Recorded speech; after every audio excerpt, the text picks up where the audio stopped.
Hello and welcome, or indeed welcome back to Hands on Film. My name is Israel Hands, and today I will be treating you to my review of a true classic, The Graduate.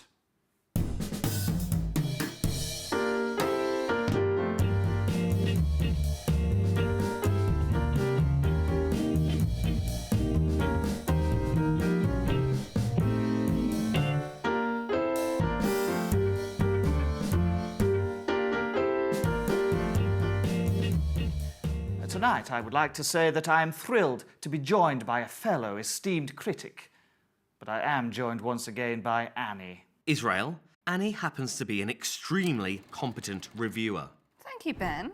That's very kind of you to say. Oh, not at all. I absolutely loved the piece you wrote about the Cambridge United Nations Trust Avant-Garde Short Cinema Festival last month. Mere musings on the theme. It's easy to get carried away when writing about something of true artistic value. I hadn't realised you knew how to write positive reviews. I like to think of myself as a very fair critic. Fair as in average, yes? Ben, let me know when the review starts, won't you? Israel, get on with it. The 1960s.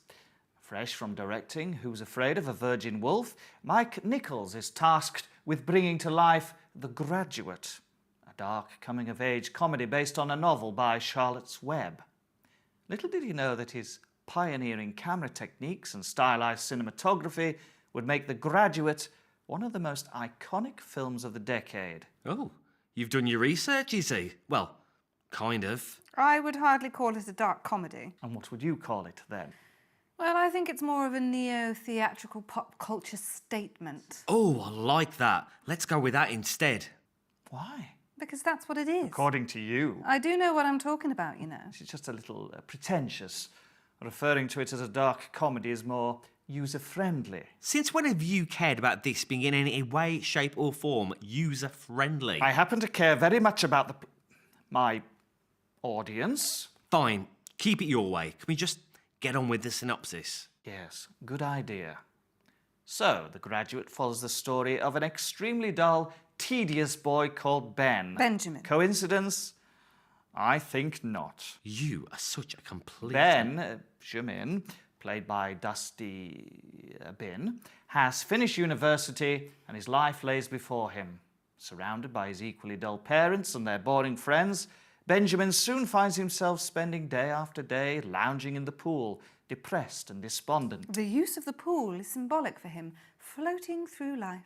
Well, obviously. You did not know that. Benjamin's parents decide to cheer him up by throwing him a tedious party.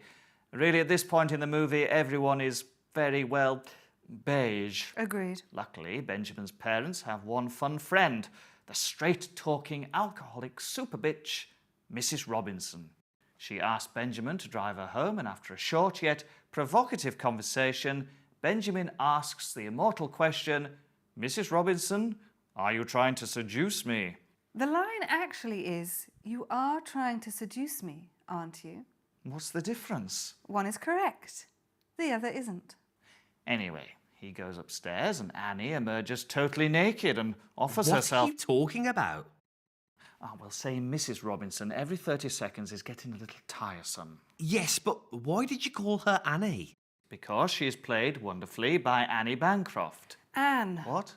Anne Bancroft. And did you just assume the character has the same first name? Well, we never hear any name other than Mrs. Robinson. The use of titles was intentional, to highlight the age gap between the younger and older characters. So, wait, you're calling her Anne Robinson? Where was I? Oh, yes, Anne Robinson is naked, offering herself up to Dusty Bin. What, like from The Weakest Link? Yes. Oh, we're gonna get sued, aren't we? Probably. Luckily, Mr. Anne gets home before anything can happen. Several days pass until Benjamin calls Anne.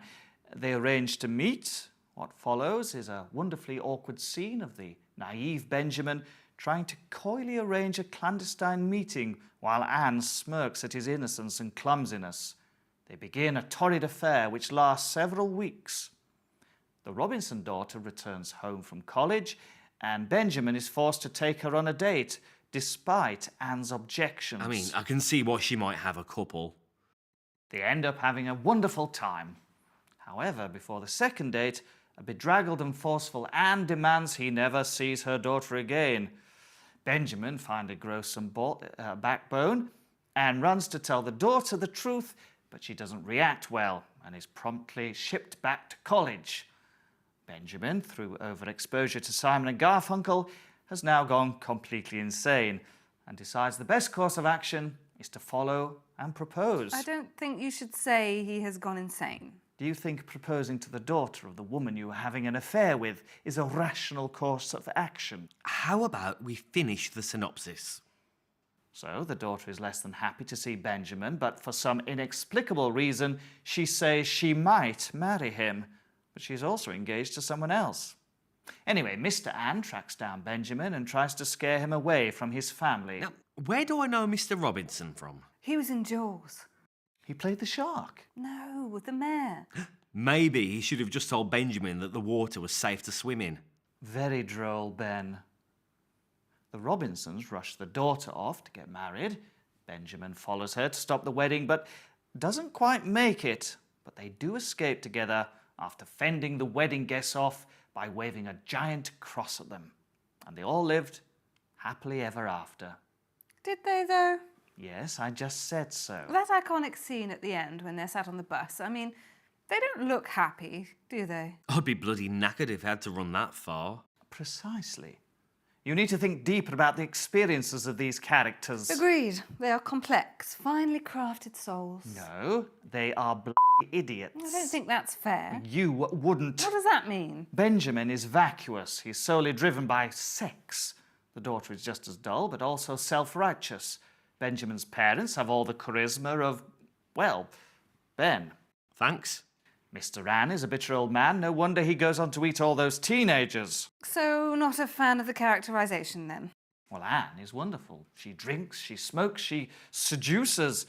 She's some very much needed leopard print in a movie full of beige. So, you were saying we should all be a little bit more like Mrs. Robinson? In what way? I don't think that is the most positive message to send out. Luckily, it's my show, not yours. Any other opinions? The camera work was groundbreaking at the time. The brave use of framing really helps to move the focus of the story. I suppose you can find meaning in anything if you look hard enough. What is that supposed to mean? Just that you critics are all the same. You are a critic. Exactly. An interesting little tit, unknown to the actors. The director kept the last take in the bus running, which was how they ended up with that iconic final shot. That is actually interesting. And it's tit-bit, not tit. You mentioned the use of names as an interesting way to highlight the generational gap between the characters. Oh, it was interesting, wasn't it? It was needed.